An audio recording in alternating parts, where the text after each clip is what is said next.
Okay guys, இந்த video எதை பற்றினதுன்னா, எந்த பொண்ணுக்காண்டி நீங்கள் உங்கள் மனசை மாற்றக்கூடாது. ஸோ நான் கடைசியாக என்னோடய நோஃபேப் கோர்ஸை ரிலீஸ் பண்ணியிருந்தேன். நிறைய பேர் நல்லா கமெண்ட் பண்ணியிருந்தீங்க. எனக்கு புரியுது. நான் வந்து அதை பெய்டு கோர்ஸ் தான், பணம் கொடுத்து வாங்க வேண்டிய கோர்ஸ். அதனால் அதை ஃப்ரீயாக அப்லோட் பண்ணிட்டேன். ஏன்னா செல்ஃப்லெஸ்ஸாக இருப்போம், யாருக்காவது ஹெல்ப் பண்ணிட்டேன் அப்படின்னு. கொஞ்ச நாளாக பெய்டாக வச்சுருந்தேன், இப்போ அதை ஃப்ரீயாக அப்லோட் பண்ணிட்டேன். 47 நிமிஷம்.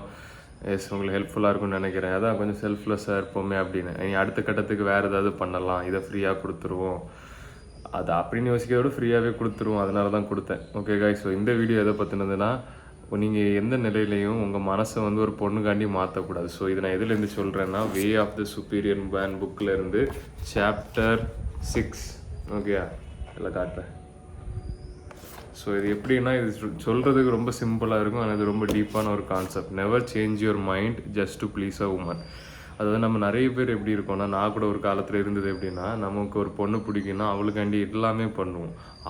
அவள் சொல்கிறபடியே நம்ம பண்ணுவோம். அவள் வேற எங்கேயாவது போயிட்டானா நம்மளும் அதுக்காண்டியே போவோம். ஸோ இது எந்த அளவுக்கு டீப்னா, இப்போ நம்ம ஒரு பொண்ணை லவ் பண்ணுறோம். ஸோ நம்மளும் அந்த பொண்ணு ஒரு இடத்துல வேலை பார்க்குறோம். சடனாக அந்த பொண்ணுக்கு வேறு ஒரு இடத்துல வேலை கிடச்சிட்டு, ஸோ அந்த பொண்ணு அந்த இடத்துக்கு போகுது. உடனே நம்ம என்ன பண்ணுவோம், நம்ம கரியரை விட்டுட்டு அவள் அங்கே போகிறா இல்லைன்னா அங்கே போக ட்ரை பண்ணுவோம். ஸோ இந்த மாதிரி விஷயங்கள்.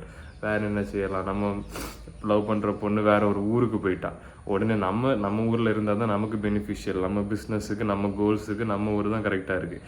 ஆனால் அந்த லவ்ங்கிறது ரீசன்னால் நம்ம ஊரே விட்டுட்டு நம்ம அங்கே போவோம். ஸோ இந்த மாதிரி விஷயங்கள். இன்னொரு ஆங்கிளில் சொல்கிறேன், நமக்கு ஒரு கேர்ள் ஃப்ரெண்ட் இருக்கா, இல்லை யாராவது நம்ம லைஃப்பில் இருக்க ஒரு பொண்ணு, ஒரு அம்மாவோ தங்கச்சியோ யாராவது இருக்கட்டு, அவங்க சொல்கிறத நம்ம கேட்கணும், கண்டிப்பாக கேட்கணும். கேட்டுட்டு முடிவை நீங்கள் தான் எடுக்கணும். ஏன்னா நீங்கள் அவங்க சொல்கிற பேச்சை கேட்டு அவங்க சொல்கிறத வச்சு நீங்கள் முடிவெடுத்தீங்கன்னா அது உங்களுக்கும் கஷ்டம், அவங்களுக்கும் கஷ்டம். இதை நான் சொல்லலை, டேவிட் டீடா சொல்கிறாரு, இந்த புக்கோட ஆத்தர். ஸோ அது எப்படின்னா, இப்போ நீங்கள் அவங்க ஃபெமினின் எனர்ஜி வந்து நீங்கள் கேட்கணும், என்ன சொல்ல வராங்கன்னா, அதுவும் ஒரு வகையான இன்ட்யூஷன், நாலேஜ், அறிவு. கேட்டுட்டு நீங்கள் அப்புறம் உங்களுக்கு என்ன படுதோ அதை நீங்கள் பண்ணணும். நீங்கள் அவங்க கேட்டுட்டு அவங்க சொல்கிறத அப்படியே பண்ணிங்கன்னா நீங்கள் உங்கள் கோரை நீங்கள் நம்பலை. நீங்கள் சொல்கிறது அவங்க சொல்கிறதும் உங்களுக்கு ஒரே மாதிரி இருந்துச்சுன்னா நீங்கள் எடுக்கிறதுல தப்பு இல்லை. ஆனால் அவங்க ஒன்று சொல்கிறாங்க, ஆனால் நீங்கள் வேற ஒரு முடிவு எடுத்தீங்கன்னா அவங்க உங்களை விட்டுட்டு போயிடுவாங்கங்கிற ரீசன்னால் நீங்கள் அவங்க சொல்கிறத கேட்டு நடந்தீங்கன்னா அவங்களுக்கும் அது பிடிக்காது, உங்களுக்கும் அது பிடிக்காது. ஸோ நிறைய விஷயங்கள் லைஃப்பில் அப்படி தான். யார் இருந்தாலும் போனாலும் கவலையே படாமல் நமக்கு உள்ளுக்குள்ளே ஒரு இன்ட்யூஷன் இருக்குல்ல, அதை யூஸ் பண்ணி தான் முடிவு எடுக்கணும். ஸோ இந்த புக்கில் அவர் என்ன சொல்கிறாருன்னா, நீங்கள் உங்கள் உமன் சொல்கிறத கேளுங்க, நல்லா டீப்பாக கேளுங்க. கேட்டுட்டு முடிவு எடுக்கிறதுங்கிறது உங்கள் கையில் தான் இருக்குது. நீங்கள் எடுக்கிற முடிவுக்கு நீங்கள் தான் பொறுப்பு. அதனால் அவளை ப்ளீஸ் பண்ணணும், அவளுக்கு பிடிக்கணுங்கிறதுக்காண்டி உங்கள் மேஸ்குலின் கோர், அதாவது உங்களோட அந்த உள்ளார்ந்த ஞானத்தை நீங்கள் மாற்றிக்காதீங்க. எனக்கு அனுபவத்தில் நான் என்ன பண்ணேன்னா, இப்போ எனக்கு ஒரு பொண்ணை பிடிக்கும்னா, நானும் ஒரு பொண்ணு ஒரு இடத்துல வேலை பார்க்குறோம், அவள் வேறு இடத்துக்கு போயிட்டானா நான் அங்கே போகலாமா, இப்படியெல்லாம் யோசிப்பேன். ஸோ அது வந்து ரொம்ப தப்பு. உங்களுக்கு எது செட் ஆகுதோ அதை நீங்கள் பண்ணணும். இந்த புக்கில் இன்னொரு சாப்டரும் இருக்குது, choose a woman who chooses you. அதாவது உங்களை தேர்ந்தெடுக்கிற பொண்ணை நீங்கள் தேர்ந்தெடுங்க. அதை விட்டுட்டு உங்களுக்கு ஒரு பொண்ணை பிடிச்சிருக்கு, அவள்கிட்ட போய் உங்களுக்கு அவளை பிடிச்சிருக்குன்னு சொல்கிறீங்க, ஆனால் அவளுக்கு உங்களை ரொம்ப இன்ட்ரெஸ்ட் இல்லை. திருப்பி எனக்கு ஒன்று பிடிச்சிருக்குன்னா நீங்கள் உங்களோட மேஸ்குலின் சைடில் இல்லை, உங்களோட ஃபெமினின் சைடாக மாறிட்டீங்க. ஃபெமினின் சைடு வந்து தேடி போகிறது வேணும்னு. மேஸ்குலின் வந்து ஃப்ரீடம், அதாவது சுதந்திரத்தை தேடுறது. ஸோ நீங்கள் உங்கள் சுதந்திரத்தை மாற்றி நீங்கள் அங்கே தேடி போகிறீங்க. ஸோ இது உங்களுக்கு புரியும் நான் நம்புகிறேன். அப்போ அவங்க என்ன பண்ணுவாங்கன்னா, நீங்கள் தேடி போகிறதுனால அவங்க வந்து அவங்களோட ஃப்ரீடத்தை தேடுவாங்க. இது ரொம்ப சிம்பிள் தான். அதாவது நீங்கள் ஃப்ரீடம், அவங்க சரண்டர், அவங்க உங்கள்கிட்ட சரண்டர் ஆகணும். இதை விட்டுட்டு உங்களோட ஃபெமினின் டிசைர் அதிகமாகி நீங்கள் அவங்கள தேடி போனீங்கன்னா அவங்க மேஸ்குலின் சைடை போவாங்க. அதனால் நீங்கள் உங்கள் ஃபெமினின் சைடை வந்து நீங்கள் வந்து அவங்களுக்கு எக்ஸ்பிளைன் பண்ண வேண்டாம். உங்களுக்கு டெமான்ஸ்ட்ரேட் பண்ணி காட்ட வேண்டாம். உங்களோட ஃபெமினின், என்னோட ஆசை எனக்கு பிடிச்சிருக்கு அப்படின்னு நீங்கள் சொல்லவே வேண்டாம். அவங்களுக்கு உங்களை பிடிக்கலையா, அவங்க அந்த வழியோடி நீங்களாம் அதை டீல் பண்ணிக்கணும். டீல் பண்ணிவிட்டு நீங்கள் அடுத்த கட்டத்துக்கு போகணும். அதை விட்டுட்டு டெமான்ஸ்ட்ரேட் பண்ணிகிட்டு இருக்கனால யூஸே இல்லை. ஸோ இப்போ நான் சொன்ன வீடியோலேருந்து நீங்கள் என்ன எடுத்துக்கலாம்னா, கொஞ்சம் ஜலதோஷம் பண்ணிக்கணும். ஸோ என்ன எடுத்துக்கலான்னா, நீங்கள் வந்து உங்களோட கோல்ஸ், உங்களோட இது அந்த செல்ஃபிஷ் மேன் சக்சீட், அதே வீடியோ மாதிரி தான்.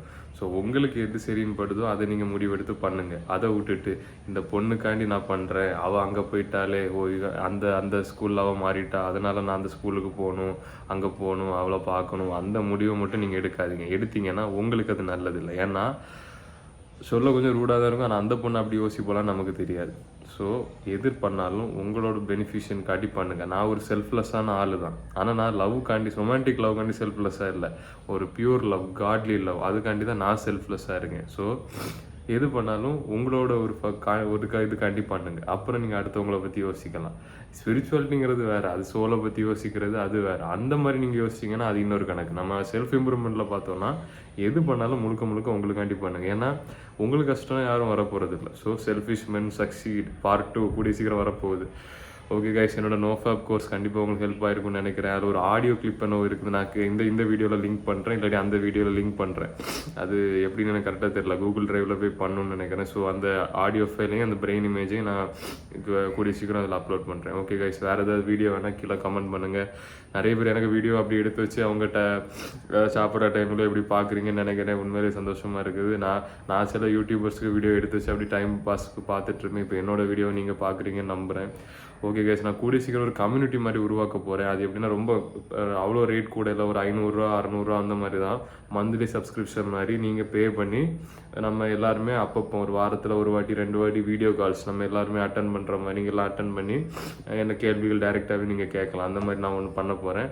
Okay guys, stay tuned. நான் இந்த புக்கு உண்மையிலே ஒரு சூப்பர் புக், வேணால் வாங்கி படிங்க. Way of the superior man.